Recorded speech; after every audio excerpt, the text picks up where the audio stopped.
Smells like blood. Yes, blood. Who dare shed blood here without first calling Armagh?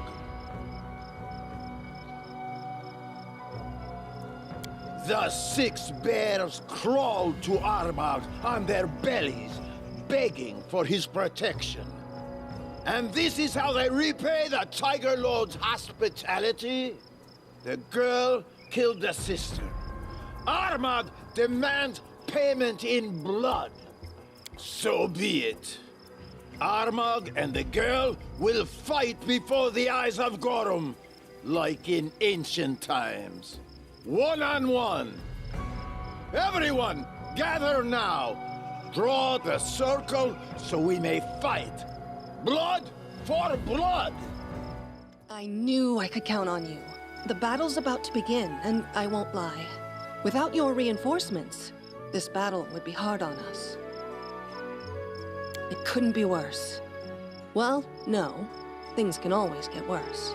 But the barbarians outnumber us, and they have giants in their ranks. They've broken their force into several groups, forcing us to spread our defenses thin. I really can't guess how many of my people will see another dawn. It has many squads joined together. My fighters, other Sword Lord's forces, Restov militia, mercenaries. Restov is surely a free city, but it always relied on us Aldori to protect it. To the best of my knowledge, Numerians adopt giants when they're young, and raise them as fighters. These giants are usually quite strong, but poorly organized. However, under the leadership of a capable commander, they're threefold the danger. You tell a strange tale. Who are these sisters? Why did the Tiger Lords attack us in the first place? This sounds less like a conditional war than a bloody hecatomb. It's like the true reason behind this battle is to sacrifice as many people as possible, on both sides, in the name of some grim deity. I'm glad you're an adventurer first and a ruler second in this instance. Perhaps, with the information you've obtained, we'll be able to avoid a slaughter. Cautiously, I'll draw my forces to yours and begin a slow advance against the enemy. If your contacts spoke true, they should retreat. As for you, your best option is to return to their main camp. If all went as planned, you'll find Armagh's body there. If not, then bring that adventurer's instinct to the fore and improvise. Abadar guide you. Do your best. I'd really like to see you again. In this world, I mean.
The barbarians have retreated. Congratulations, my friend.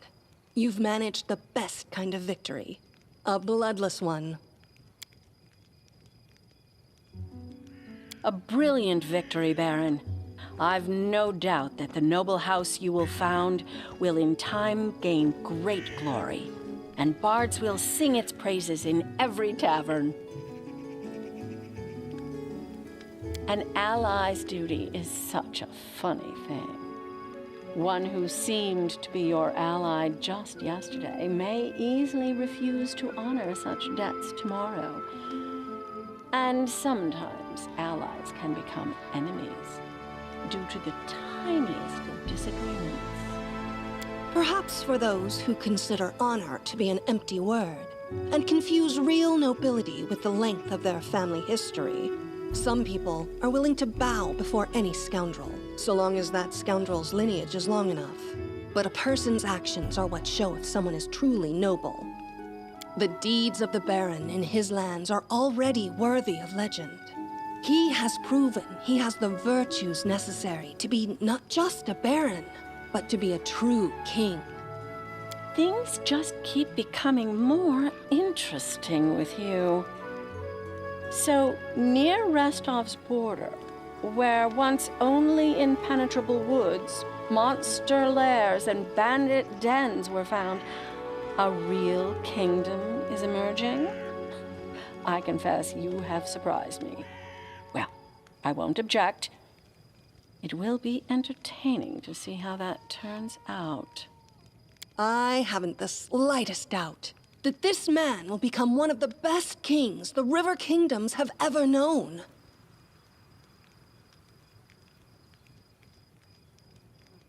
You take upon yourself a heavy and thankless burden, but I believe you're up to the challenge. I agree. I suppose that would be best for us all. And now, let me bid you farewell. I was truly happy to meet you face to face once more. With all my heart, I wish your young kingdom great prosperity. And I hope your newly established noble family will have a long and glorious history. Well, Your Highness, it's time to get ready for the coronation. You'll probably want to restore order within your lands first. As I'm sure you'll agree, it would certainly be odd to hold a celebration with monsters roaming the land and a crazed barbarian chieftain still at large. Once these issues are resolved, I'll be happy to see the region once known as the Stolen Lands become a full-fledged country, led by a truly noble sovereign. Till we meet again at your coronation.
It was you. You robbed my sister of hope. You prolonged her suffering and our suffering as well. For that, you'll die. The wounded Skylark hurried to his mistress to tell about his failure in person. This sanctimonious fool proved incapable of carrying out a simple order because of you. Now our mistress wants to search for what the Oculus was meant to show her, and I remained behind to rid my lady of those who have outlasted their usefulness. An emissary from the first world, a servant to the power that came to these swamps against her will. My duty is a heavy one, but I bear it without faltering. I shall not bow, not before destiny, not before my enemies, and not before creatures such as you. She's the queen of this horizon and horizons unseen. She's the mistress of dreams and the embodiment of all mortal desires. She is wrath, and she will crush these lands to dust. I serve Nyrissa, mortal.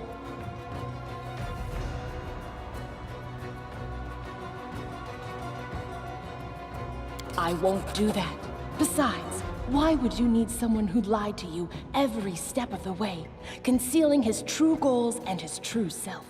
Look at him. Did you know he was once one of my kind, a creature from the outer planes? Now all that remains of the sacred servant of Sarenrae is a husk. Why do we want to save him? He is our friend, that's why. And maybe we should really leave him to this faceless carry-on. Why do we need a traitor and a wuss on a team? Maybe just tie him up, throw him to the monsters as bait.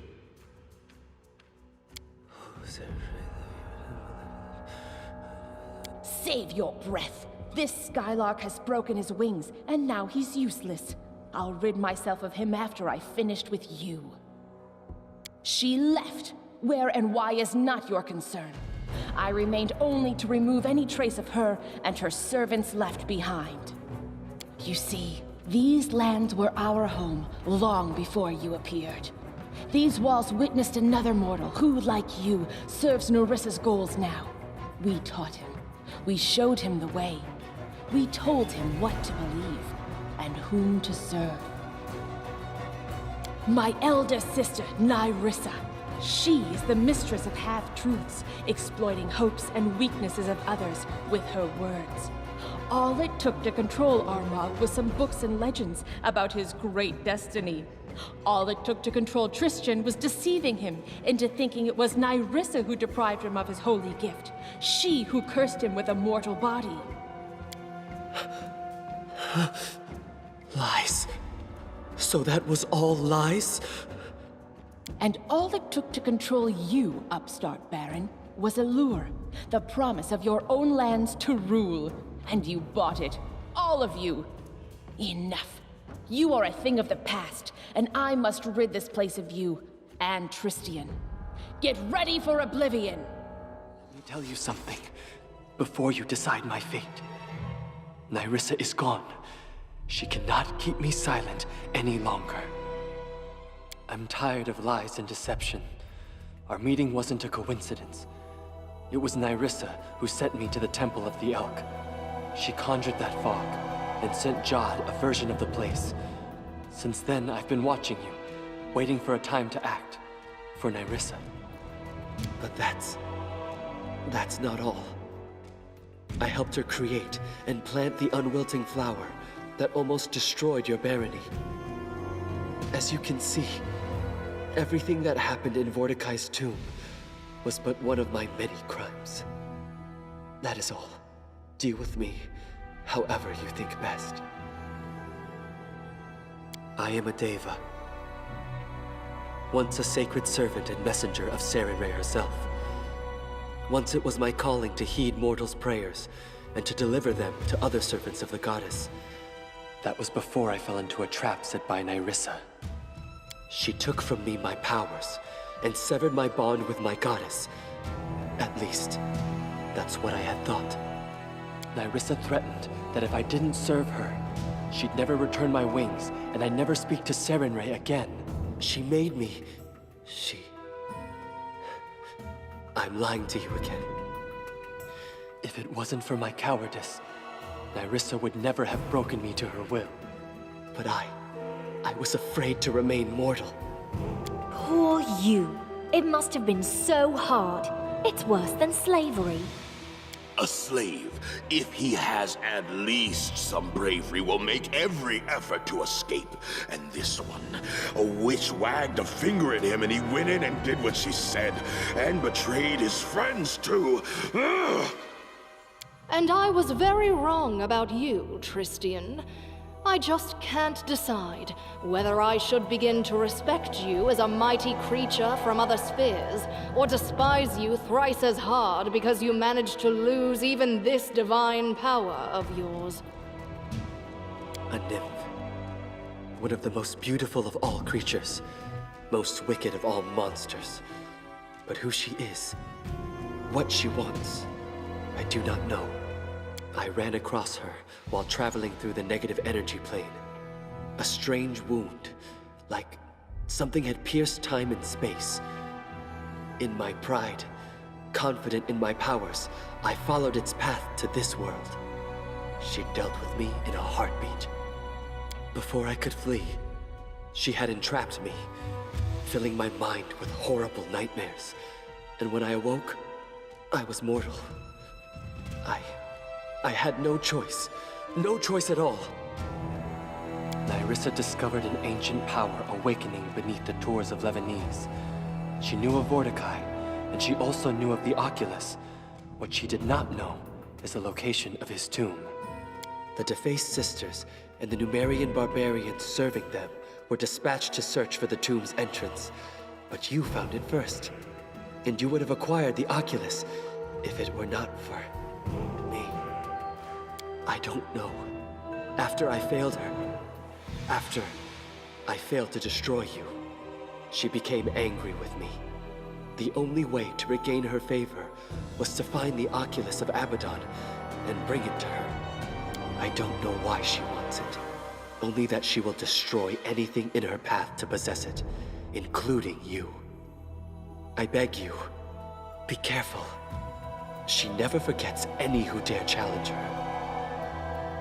When I awaked from Nerissa's enchantments, I was mortal, no longer a Deva. Nerissa said she'd taken my gift of immortality and severed my bond with my goddess. But, according to what the sister said, I don't understand what's true anymore and what is not. Before this, I thought Nerissa stood between me and Sarenrae. But it seems like she was lying. I begin to admire this nymph. No! Just look at him! He's been lied to. And how about lying to your friends with whom you sit by the fire and fight shoulder to shoulder?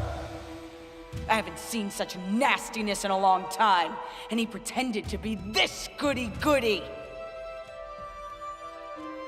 This was Nerissa's creation. A strange plant with seeds that bring death to the mortals and open gates to the first world. I don't know much else. All I've done was use my knowledge of the planes to root the flower in two worlds simultaneously. What Nerissa did was deplorable. But I am not blameless. Sarenrae as my witness. I didn't want it to happen as it did. But in my fear of losing her divine light, my resolve crumbled. So I did what I was ordered to do. Partly, Nerissa charmed the first faithful, promised him and all his followers a paradise in exchange for your head. My job was to lure you to the trap. But Nerissa ordered me only to lure you to the trap. She never forbade me to protect you. That's why I fought by your side in that battle.